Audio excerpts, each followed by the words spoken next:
My daughter told me to walk home in a blizzard because the SUV I paid for was full. I smiled, called my lawyer, and remotely shut off the engine while they were on the highway. Then I changed the locks on their house.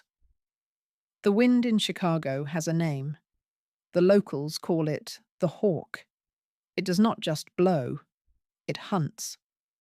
It waits around the corners of the skyscrapers on Michigan Avenue, sharpening its claws on the steel and glass, waiting for anyone foolish enough to step outside without armor. On this particular Tuesday night in February, the hawk was screaming. I sat inside the velvet-lined warmth of Gibson's Steakhouse on Rush Street, watching the ice pellets hit the window pane. My name is Martha Caldwell. I am 72 years old, and I have spent my entire life fighting. I fought my way out of a tenement on the South Side. I fought to build a textile company from a single sewing machine into a global manufacturing empire. I fought corporate raiders, hostile takeovers, and breast cancer. And I won. I always won. But tonight, sitting at the head of a white cloth table, looking at the remnants of a $1,200 dinner, I felt like I was losing the only battle that really mattered. I looked at my daughter, Elizabeth. She was 40 years old, beautiful in a brittle, expensive way. She was scrolling through her phone, ignoring the slice of key lime pie I had ordered for her. She was wearing a cashmere sweater that I had paid for, earrings that I had bought for her 30th birthday, and an expression of perpetual boredom that she had cultivated all on her own. Next to her was her husband, Greg. Greg was 42. He called himself an entrepreneur, which is a fancy word for unemployed with a trust fund.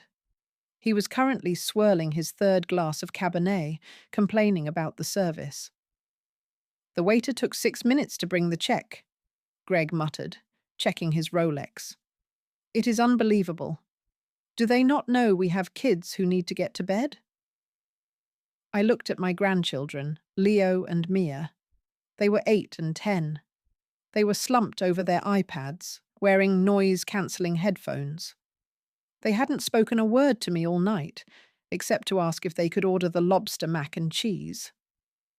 "It is busy tonight, Greg," I said. My voice was raspy. The dry winter air always got to my throat. "And it is my birthday. There is no rush." Elizabeth looked up from her phone. She didn't smile. She just sighed, a short puff of air through her nose. "Happy birthday, Mum," she said, as if she were reading a grocery list. "But Greg is right. The weather is turning. We need to get the kids home." The waiter appeared at my elbow. He placed the leather folder on the table. Greg didn't reach for it. Elizabeth didn't reach for it. They didn't even flinch. They sat there, perfectly still, waiting for the natural order of things to resume. Grandma pays. Grandma always pays. I reached for the folder. My hand trembled slightly. It wasn't from age. It was from the pain radiating up my right leg. 3 months ago, I had a total knee replacement. Titanium and plastic replaced the bone I had worn down over 50 years of walking factory floors. The surgery had been a success, but the recovery was brutal. The cold weather made the metal in my leg ache with a dull, throbbing pressure that felt like a toothache in my knee. I opened the folder. Total: $1,242. I pulled out my black American Express card. The heavy metal card clattered onto the tray. "Thank you, Mrs. Caldwell," the waiter said, bowing slightly. He knew who I was. He respected me. It was a strange feeling, realizing the man refilling my water glass had more respect for me than the people sharing my DNA. "Mom," Elizabeth said, standing up and pulling on her coat. "We are going to go wait for the valet. It is freezing by the door. You settle up and meet us outside." "Take your time, Martha." Greg added, already wrapping his scarf around his neck. Don't slip. You know how clumsy you can be with that cane. They didn't offer to help me up. They didn't wait for me to sign the receipt. They herded the children toward the revolving doors, leaving me alone at the table. I signed the receipt. I added a 25% tip because I used to be a waitress, and I know what it feels like to serve ungrateful people. I grabbed my cane. It was a custom piece, solid hickory, with a sterling silver handle shaped like a lion's head. It was heavy. It was a weapon as much as a support. I pushed myself up. A bolt of lightning shot through my knee. I grit my teeth and waited for the world to stop spinning. You okay, Mrs. Caldwell? The waiter asked, stepping forward to offer an arm. I am fine, David. I lied. Just a little stiff. I walked slowly toward the exit. The restaurant was loud, filled with laughter and clinking glasses. I felt like a ghost drifting through a party I wasn't invited to. I reached the vestibule. Through the glass doors, I could see the street. It wasn't just snowing. It was a whiteout. The wind was whipping the snow horizontally. The streetlights were halos of blurry yellow in the grey swirl. The temperature had dropped 20 degrees since we arrived. It was now 10 degrees below zero.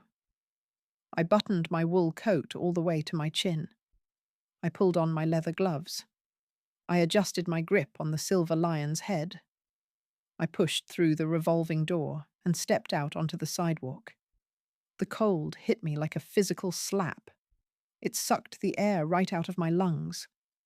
My eyes watered instantly and froze. The wind tore at my coat, trying to find a way in. There was a line of people waiting for their cars, huddled under the heater lamps. But my family wasn't in line. They were already at the curb. The valet had just pulled up the car. It was a Lincoln Navigator. Black, massive. It was the newest model, the Black Label edition. It had heated leather massage seats, a 30-speaker sound system, and four-wheel drive. It cost $92,000. I knew how much it cost because I leased it. The lease was in my name, under my company, Caldwell Textiles.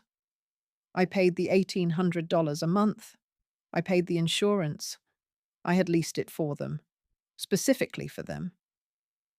You need a safe car for the grandchildren, I had told Elizabeth 2 years ago. Something heavy. Something that can handle the Chicago winters. Now, watching that massive machine idling at the curb, seeing the exhaust puffing white clouds into the freezing air, I felt a sense of relief. At least I would be warm soon. I walked toward the car. It was a slow process. My cane slipped on a patch of black ice, and I had to grab the valet stand to steady myself. Careful, ma'am! The valet shouted over the wind. I nodded. I kept moving. I saw Greg jump into the driver's seat. He adjusted the mirror. He turned up the heat. I could see him laughing at something Leo said. I saw Elizabeth opening the back door. She was ushering the kids inside. Then I saw her do something strange. Earlier that day, before dinner, Elizabeth had dragged me to the luxury shops on Oak Street. She had needed new boots. She had needed throw pillows for the brownstone I bought them. She had filled 5 large shopping bags with merchandise. I, of course, had swiped my card. She was now shoving those bags into the back seat. She put 3 bags on the middle seat between the children. She put 2 more bags on the floorboard. She slammed the back door. She opened the front passenger door. I expected her to get in the back, or perhaps move the bags to the trunk. Instead, she stood by the open door, blocking my path. I reached the car. I was shivering violently now. My knee was throbbing with a deep, sickening ache. Hurry, Mom, Elizabeth said, her voice sharp. You are letting the heat out. I moved to get in. Wait, Elizabeth said. She put a hand on my chest. I stopped. I looked at her. Her face was illuminated by the dashboard lights. She looked annoyed. "What is it?" I chattered. "Let me in, Elizabeth. It is freezing." "Mum," she said, shouting to be heard over the howling wind. "We have a problem. The back is full." "What?" I asked, confused. "Put the bags in the trunk." "We can't," she said. "The trunk is full of Greg's golf clubs. He forgot to take them out, and these bags have the glass vases in them. They will break if we stack them." "So put them on your lap," I said. "Elizabeth, I am cold." "And the kids are cranky," she continued, ignoring me. "Leo is kicking. If you sit back there, he is going to kick your knee. It is not safe." "Then I will sit in the front," I said, "and you sit in the back." "I get carsick in the back," Elizabeth said. "You know that." She looked at me. It wasn't an apology in her eyes. It was a calculation. She was weighing my comfort against her convenience, and the scale was tipping fast. "Mum," she said, "look, it is not that far. Your condo is on Chestnut Street. That is only 8 blocks, maybe 10. I stared at her. 10 blocks, in a blizzard, with a titanium knee. "You want me to walk?" I whispered. "The doctor said walking is good for the rehabilitation," Elizabeth said, her voice taking on that fake, nurse-like tone she used when she wanted to manipulate me. "He said you need to keep the joint mobile in cold weather so it doesn't lock up. Honestly, Mum, we are doing you a favor. You need the exercise. That dinner was very heavy." "Elizabeth," I said, my voice hardening. "It is 10 below zero. I have a cane. I paid for this car. Get the bags out and let me in." Greg leaned across the center console. "Come on, Martha," he shouted. "Don't be difficult. We are blocking traffic. The valet needs to move more cars. Just grab a cab if you are that delicate." "There are no cabs." I pointed to the street. It was empty of taxis. Everyone was inside. The Uber app would have a 20-minute wait time and surge pricing, and my phone was buried deep in my purse, and my fingers were too numb to work the screen. "You will be fine," Elizabeth said. "Just bundle up. Pull your scarf tight. Walking is good for your character, Mum. You always told us that, right?" "No pain, no gain?" She laughed, a cruel, brittle sound. She stepped into the car. "Elizabeth." I grabbed the door handle. "Let go, Mum," she snapped. "You're scratching the paint." She pulled the door shut. I heard the lock click. I stood there, stunned. I tapped on the glass with my knuckles. "Elizabeth!" I screamed. "Open the door!" She rolled the window down 2 inches, just a crack. Warm air blasted out, smelling of leather and the expensive perfume I had bought her for Christmas. "Stop making a scene," she hissed. "You are embarrassing us. Just walk home. We will call you tomorrow to make sure you didn't slip." "If you drive away," I said, my voice shaking with a rage that was hotter than the cold around me, "you will regret it." "Oh, stop the drama." She rolled her eyes. "Good night, Mum. Happy birthday." She rolled the window up. I saw Greg put the car in drive. I saw the massive wheels turn. The Lincoln Navigator pulled away from the curb. It merged into the snowy traffic. I watched the red taillights fade into the white swirl of the blizzard. I was alone. I stood on the corner of Rush Street. The wind howled down the canyon of buildings. It cut through my wool coat like razor blades. My knee felt like it was being crushed in a vice. If you have ever poured your heart, your soul, and your bank account into a child, only to have them look at you like you are nothing more than a piece of luggage they don't have room for, then you know the cold that was spreading through my chest. It wasn't just the winter. It was the freeze of absolute betrayal. And if you despise people who take everything and give nothing back but cruelty, go ahead and hit that subscribe button right now. Because I was about to show my daughter that while I might walk slow, my revenge moves at the speed of light. I looked down at my cane. The silver lion's head was covered in a thin layer of ice. "Walk home?" I whispered to myself. "Good for the character." I took a step. My boot slipped. I caught myself. I looked around. The valet was busy with another customer. The doorman was inside. I could try to walk. I could try to make it the 10 blocks. But I knew, with a terrifying certainty, that I wouldn't make it. I would slip. I would fall. And in this weather, if a 72-year-old woman falls on an empty side street, she doesn't get up. They hadn't just been rude. They had endangered my life. They had left me to die because they didn't want to hold a shopping bag. A strange clarity washed over me. The fear vanished. It was replaced by the same cold steel that I had used to build my empire. I stepped back into the vestibule of the office building next to the restaurant. It wasn't warm, but it was out of the wind. I pulled off one glove with my teeth. My fingers were white and stiff. I reached into my purse. I found my phone. I did not open the Uber app.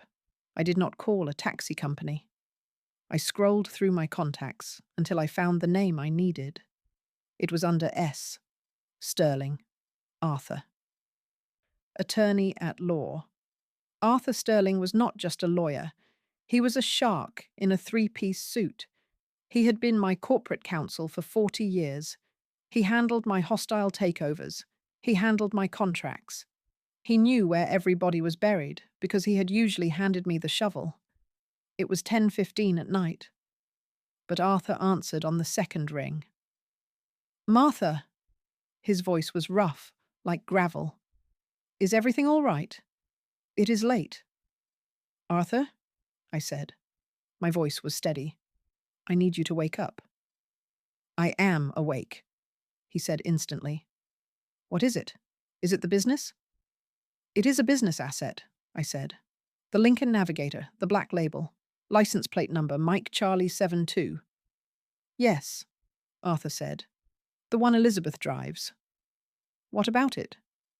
"It is company property, Arthur," I said. "Leased under Caldwell Textiles, correct?"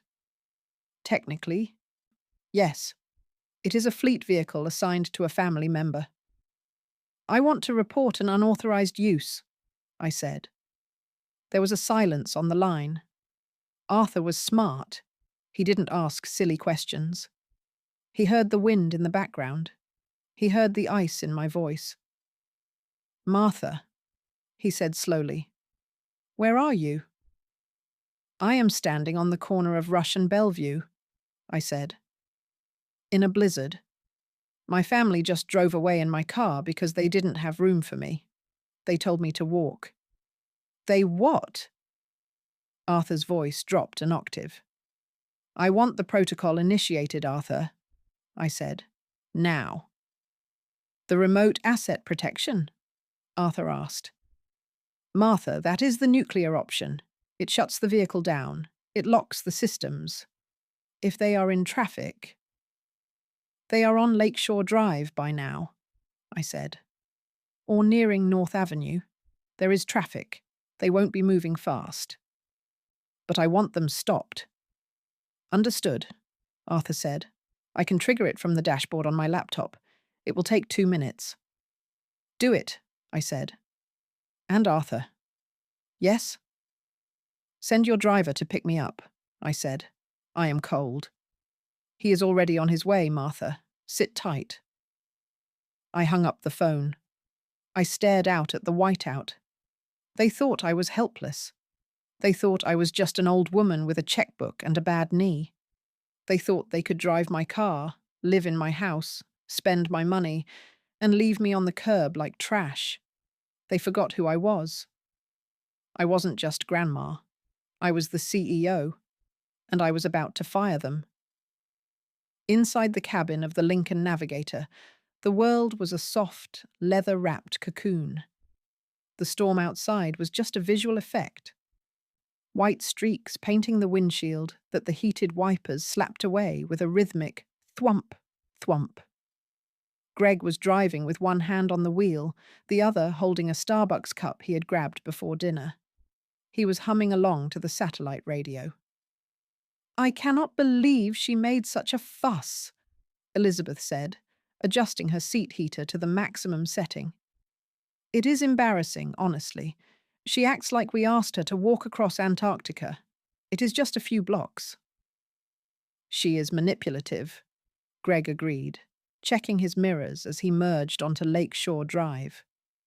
The traffic was crawling, a river of red taillights fighting the blizzard.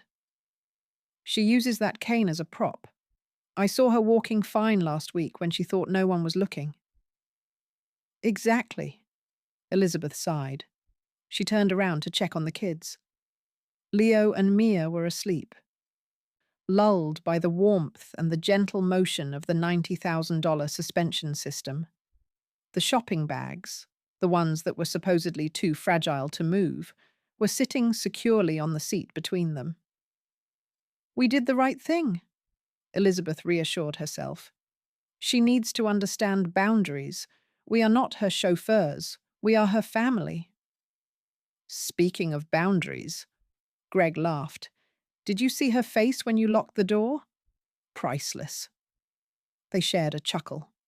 A smug, comfortable chuckle of two people who believed the world revolved around their comfort. Suddenly, the music stopped. It didn't fade out. It cut, abruptly. The 30-speaker Revel sound system went dead silent. "Hey," Greg tapped the touchscreen. "What happened? I was listening to that." The screen flickered. The navigation map disappeared. The digital speedometer went black. Then, a new message appeared on the center console. It was a bright, flashing red box with white text. "System override initiated. Unauthorized use detected. Asset Reclamation Protocol active." "What the hell is that?" Greg asked, frowning. "Is the computer glitching?" "Asset reclamation?"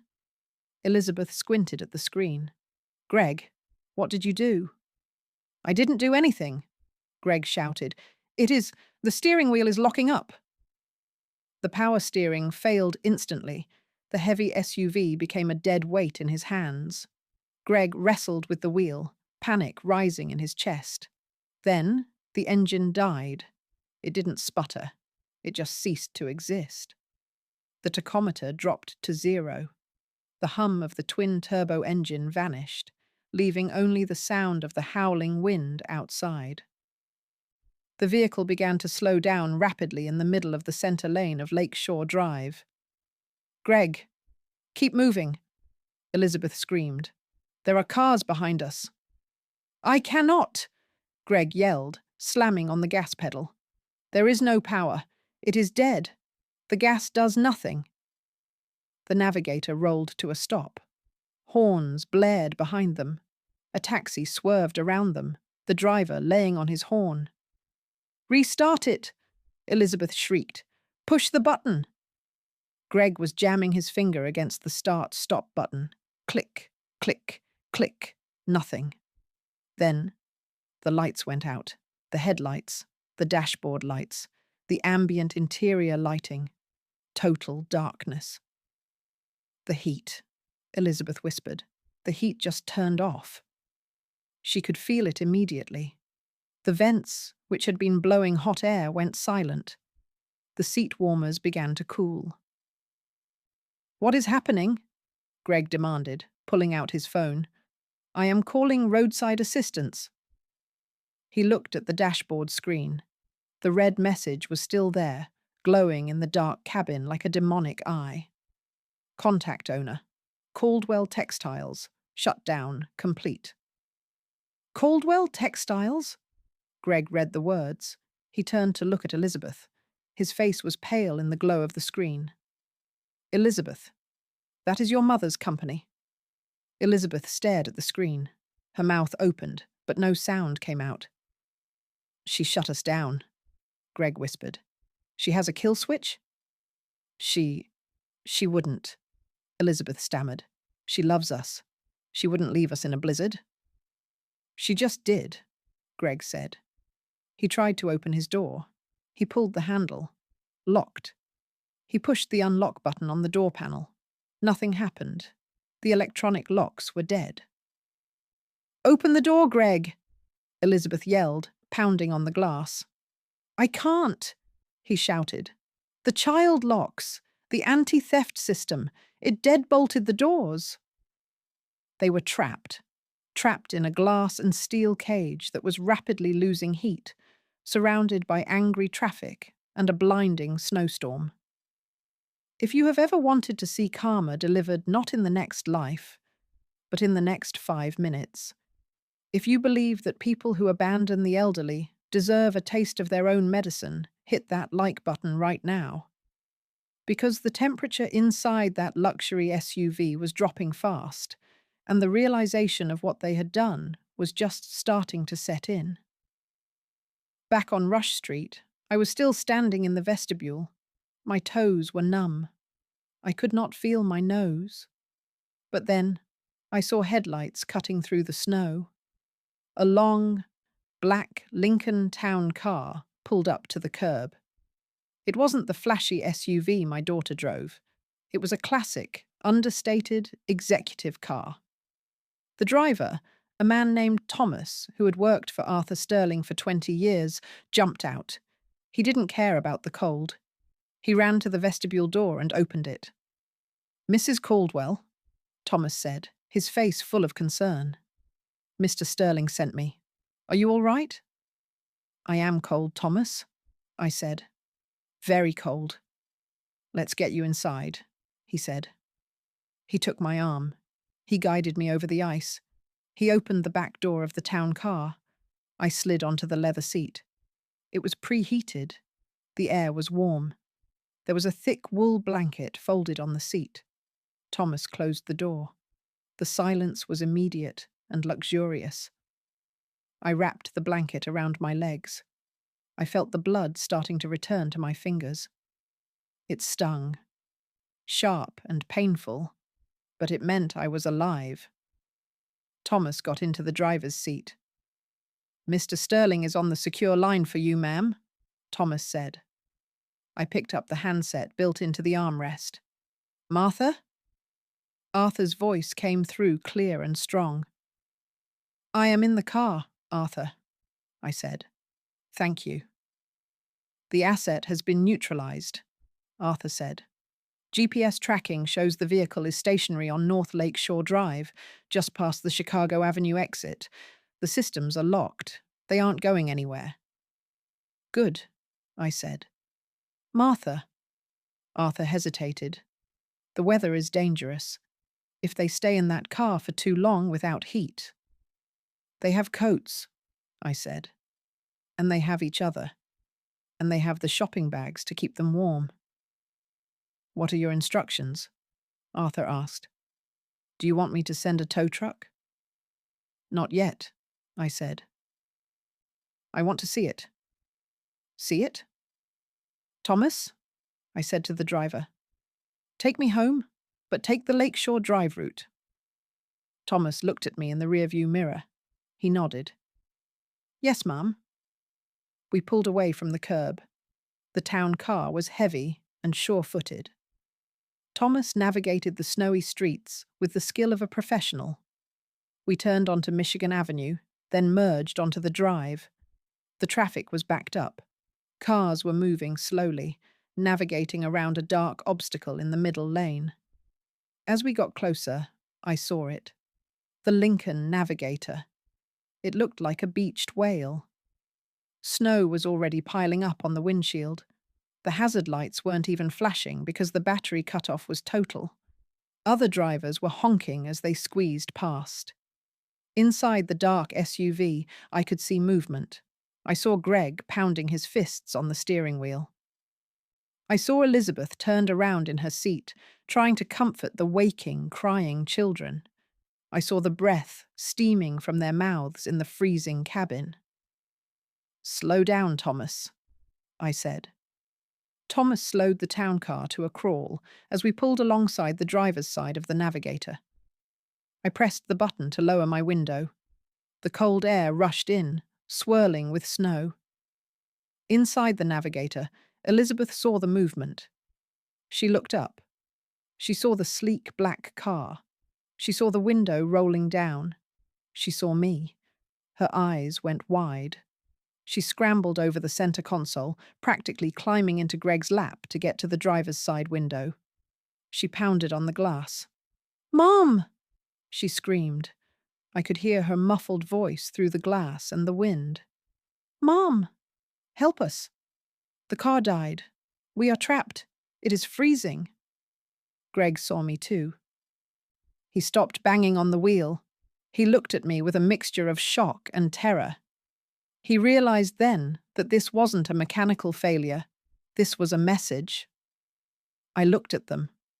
I looked at my daughter, who had rolled up her window on me 20 minutes ago. I looked at my son-in-law, who had told me not to be difficult. They looked small. They looked cold. They looked like children who had broken a toy they didn't pay for. Elizabeth was pointing at the door lock, miming for me to unlock it. "Mom! Open the doors! Get us out! The kids are cold!" I leaned forward slightly, just enough so the streetlight caught my face. I wasn't smiling. I wasn't angry. I was just cold. "I tried to tell you," I spoke, my voice carried by the wind. They probably couldn't hear me, but they could read my lips.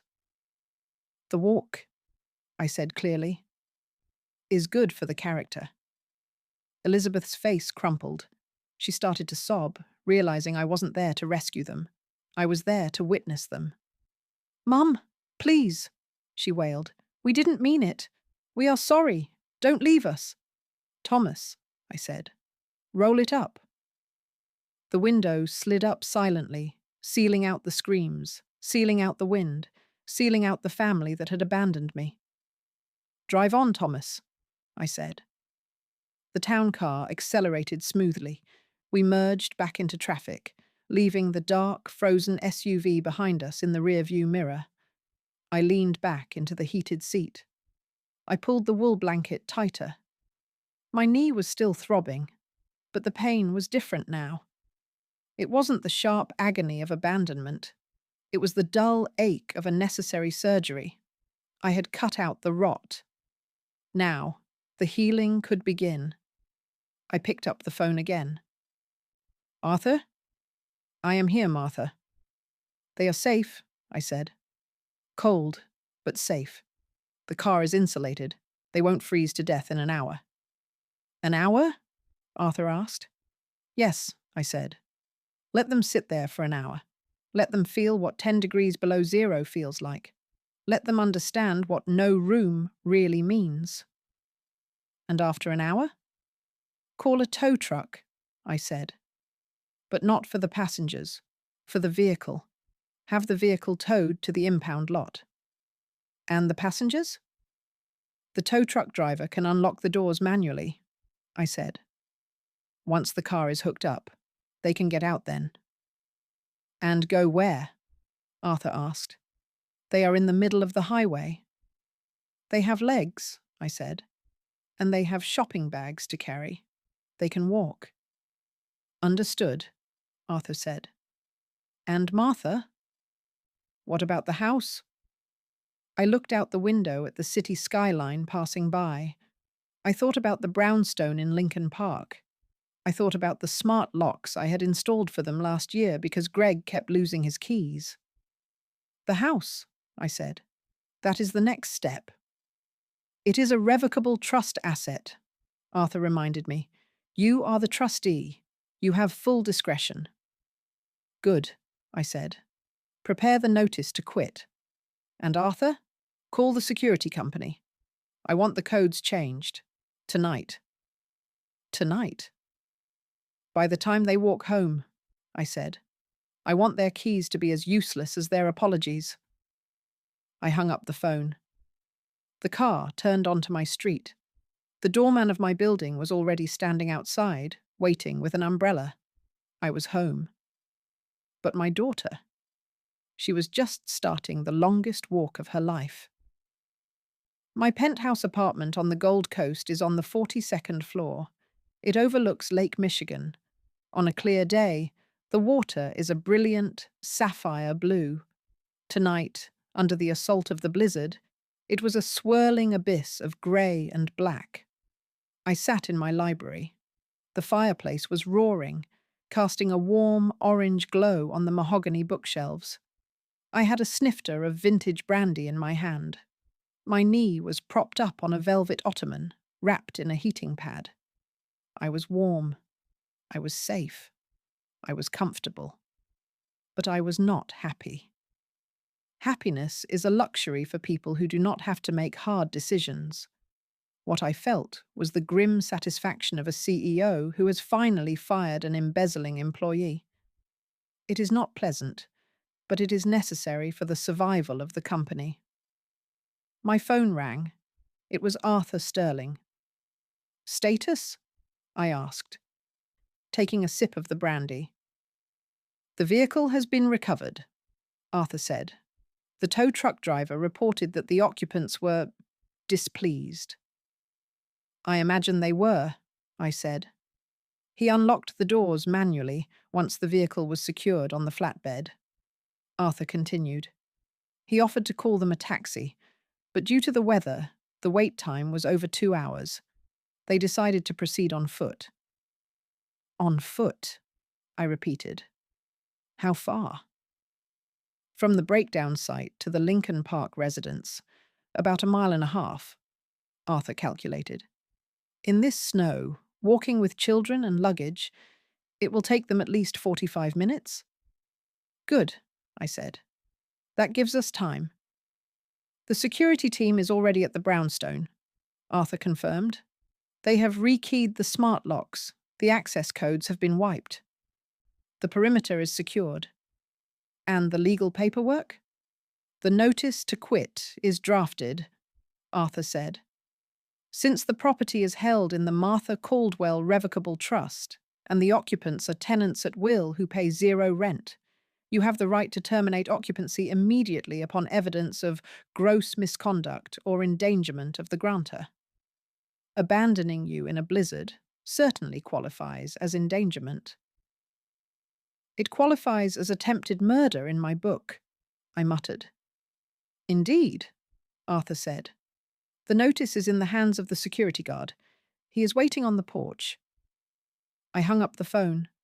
I looked at the clock. It was 11:30 at night. I closed my eyes and imagined the scene. I didn't need a security camera. I knew the streets of Chicago. I knew the bite of the wind. And I knew exactly what my daughter was feeling right now. 1 mile south, the wind was not roaring. It was screaming. Elizabeth was trudging through snow that was calf-deep. Her expensive leather boots, the ones she had bought just hours ago with my money, were ruined. They were soaked through, stained with salt and slush. She was carrying 3 of the shopping bags. The paper handles were wet and tearing, digging into her frozen fingers. Greg was walking beside her, carrying the other 2 bags and his golf clubs, which he had foolishly decided to retrieve from the trunk before the car was towed. He was bent double against the wind. "I cannot feel my ears!" Greg shouted. "This is insane!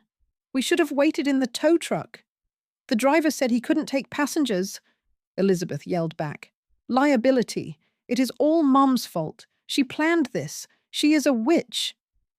"She is a psycho," Greg agreed. "Who does this to their own family?" Behind them, Leo and Mia were crying. They were cold, they were tired, and for the first time in their lives, they were experiencing actual hardship. "My feet hurt," Leo wailed. "Carry me." "I can't carry you," Elizabeth snapped. "I am carrying the throw pillows. Just walk. We are almost there." They turned the corner onto their street. It was a beautiful street in Lincoln Park, lined with historic brownstones and old-growth trees. Normally, seeing their house was a point of pride for Elizabeth. It was a $2 million property. It had a limestone facade, a heated front stoop, and huge bay windows. It was the symbol of her status. Tonight, it looked like a fortress. "Thank God," Greg gasped. "I am going to take a hot shower for 3 hours." They stumbled up the steps. The heated stoop had melted the snow, providing a small island of relief. Greg dropped the golf clubs with a clatter. He reached for the keypad on the front door. His fingers were stiff and clumsy. He punched in the code, 1234. Beep. A red light flashed on the lock. Access denied. What? Greg stared at it. I must have typed it wrong. My fingers are frozen. He tried again. Slower this time. 1, 2, 3, 4.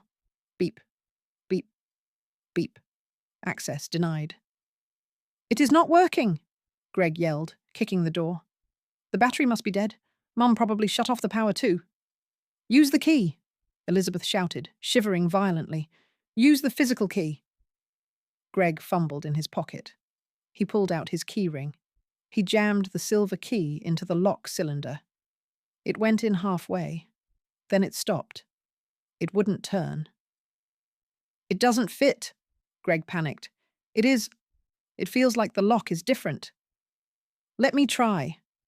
Elizabeth shoved him aside. She tried her key. Same result.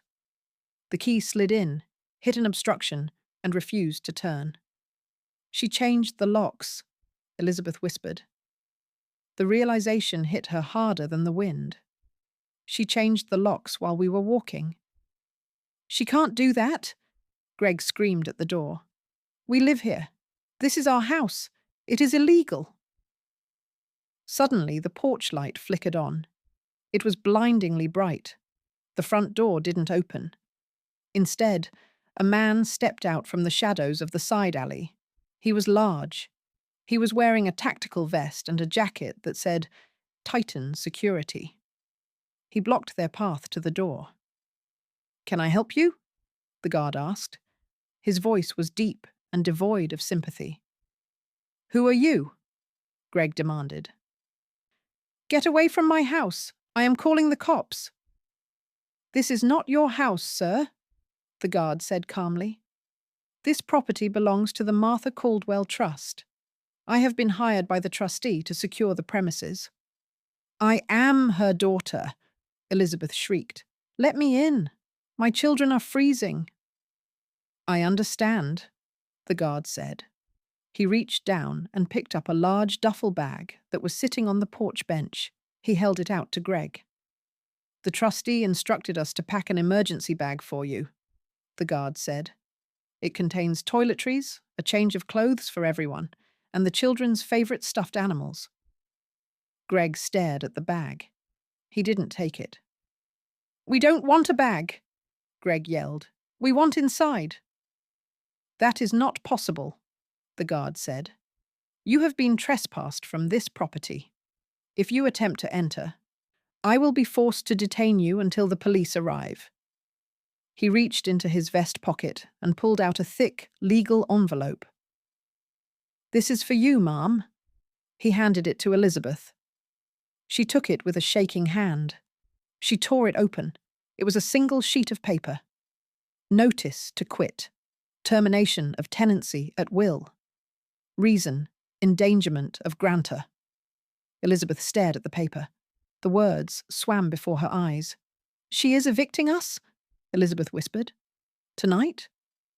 "She is," the guard confirmed. "However, the trustee is not a monster. She has arranged for a one-night stay at the O'Hare Airport Hilton. There is a shuttle voucher in the bag." "The Airport Hilton?" Elizabeth gasped. That is miles away. It is a 3-star hotel." "It is warm," the guard said. "And it has room. Unlike this house. If you have ever seen an entitled person finally hit a wall they cannot scream, bully, or manipulate their way through, You know the specific look on Elizabeth's face. It was the look of a child who realizes the parent has finally stopped counting to 3 and has started taking action. If you believe that actions should have consequences, hit that subscribe button. Because Elizabeth was about to make the phone call she should have made in the car. Elizabeth dropped the shopping bags. The glass vases inside shattered with a muffled crunch. She pulled out her phone. She dialed my number. I was waiting for it. I picked up on the first ring. "Hello, Elizabeth?" I said. "Mom!" she screamed into the phone. "What are you doing? We are locked out. There is a guard. He says we are evicted." "You are," I said calmly. "You told me you didn't have room for me in the car. I realized I don't have room for you in my house." "But it is freezing," she wailed. "The kids are crying. How can you do this to your own grandchildren?" "The guard gave you a voucher," I said. "The Hilton is heated. The kids will be fine. They are resilient. Much more resilient than their parents." "This is insane." Greg's voice came over the line.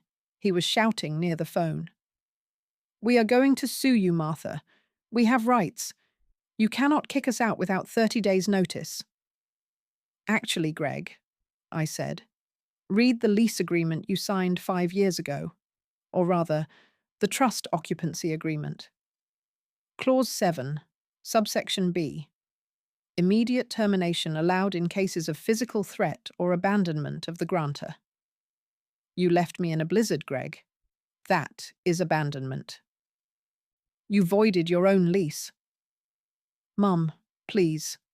Elizabeth's voice broke. She was sobbing now. Real, ugly tears.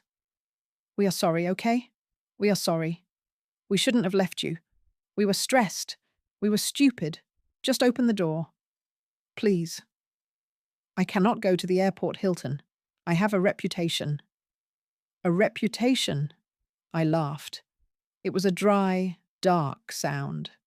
"Elizabeth, you are standing on a porch surrounded by shopping bags full of things you bought with my money, while your mother sits in the home she built with her own 2 hands. Your reputation is the least of your worries." "What do you mean?" She sniffled. "I mean the faucet is turned off," I said. "The house is gone, the car is impounded, and the allowance?" There was a silence on the line. The allowance was $10,000 a month. It paid their credit card bills. It paid for the private school. It paid for the country club.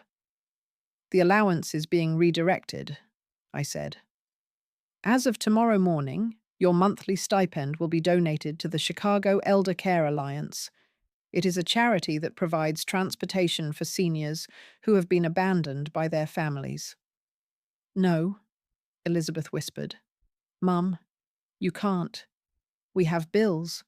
We have the mortgage on the summer house." "Sell the summer house," I said. "Sell the golf clubs. Sell the throw pillows. Start walking, Elizabeth. You said it was good for the character." "Mom!" she screamed. "Don't hang up. Mom!" "Good night, Elizabeth," I said. "Happy birthday to me." I pressed the red button. I placed the phone on the side table. I picked up my brandy. I looked into the fire. I could imagine them standing there on the porch. The guard would not budge. The door would not open. They would have to pick up that duffel bag. They would have to walk back to the main road to find a taxi or call an Uber. They would have to explain to their children why they were sleeping in an airport hotel instead of their luxury brownstone. They would have to grow up. It was a harsh lesson, maybe the harshest I had ever taught. But as the wind howled outside, rattling the windows of my penthouse, I didn't feel guilty. I had spent 72 years carrying people. I had carried my parents out of poverty. I had carried my husband through sickness. I had carried my daughter through her entire life. Tonight, my knee hurt. My back was tired. I was done carrying. I took a sip of the brandy. It burned, warm and golden, all the way down. The walk home had been long. It had been cold, but I had made it. And for the first time in a long time, I had the room all to myself.